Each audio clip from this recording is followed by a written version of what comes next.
Human beings often imagine suffering as something personal. My pain. My loneliness. My struggle. But what if suffering is not always individual? What if it begins when relationships fail? When families break?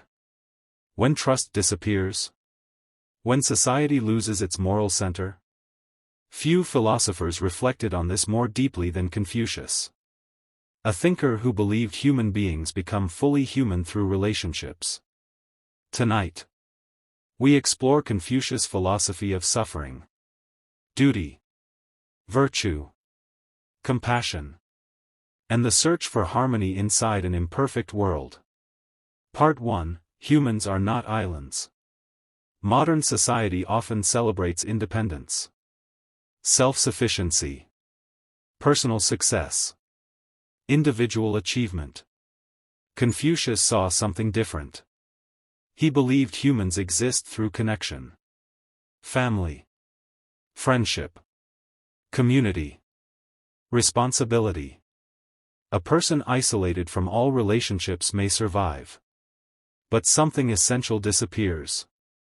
For Confucius, suffering grows when human bonds weaken. Loneliness, distrust, conflict, emotional distance. These wounds spread beyond individuals. They affect entire societies. Part 2: The idea of run.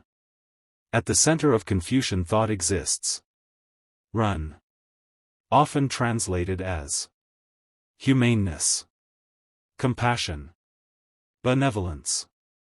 Ren means recognizing humanity in others, treating people not as tools, but as fellow beings.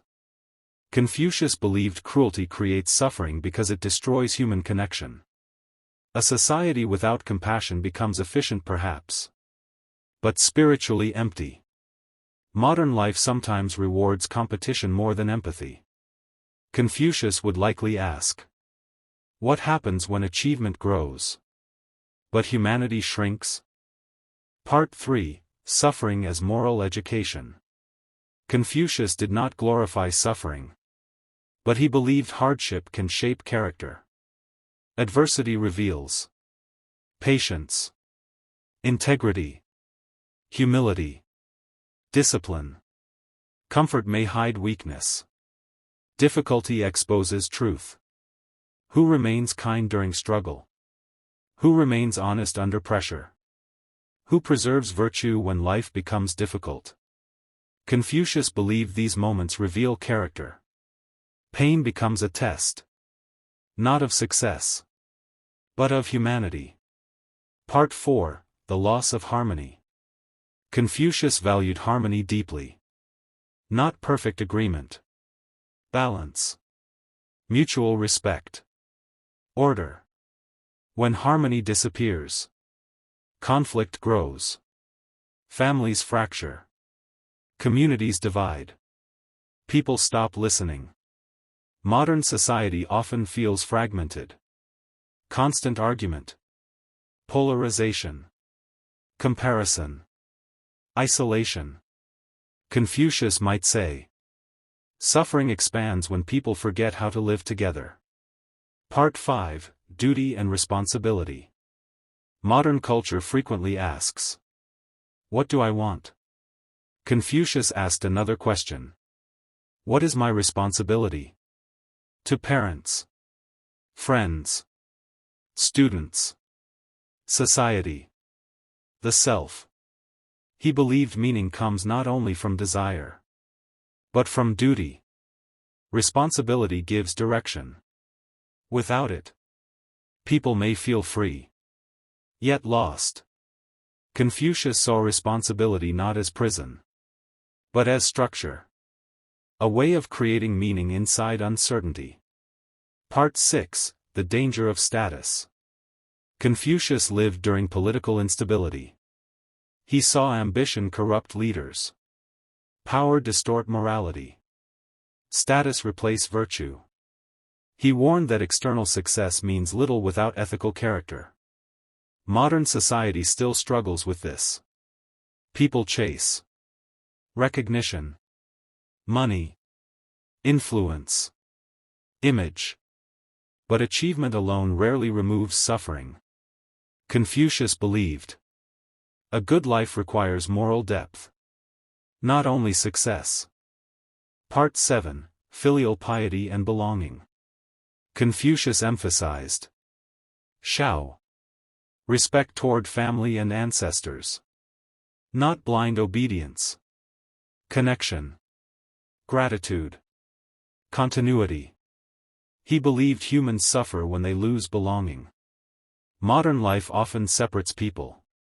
Distance grows. Communities weaken. Many feel isolated despite constant communication. Confucius would likely see belonging as emotional nourishment.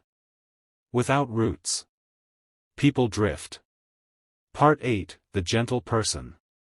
Confucius described an ideal person. The Junzi, often translated as the noble person. Not noble by birth, noble by character. The Junzi seeks honesty, moderation, wisdom, compassion, self-improvement. This person still suffers, still loses, still struggles. But hardship does not destroy virtue. Character remains. Confucius believed greatness begins internally. Part 9, Modern Loneliness. Confucius might look at modern life and notice something strange. People connected everywhere. Yet loneliness remains. More communication. Less understanding. More networks. Less closeness. Technology expands contact, but not always connection. Confucius believed human beings require respect, presence, shared meaning.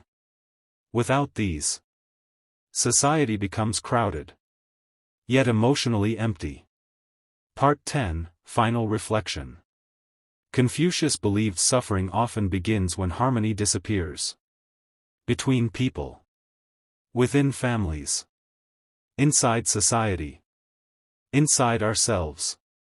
Meaning comes through compassion, responsibility, virtue, human connection. Perhaps humans do not overcome suffering alone. Perhaps they do it together. A strong tree grows from deep roots. And perhaps human beings are not so different.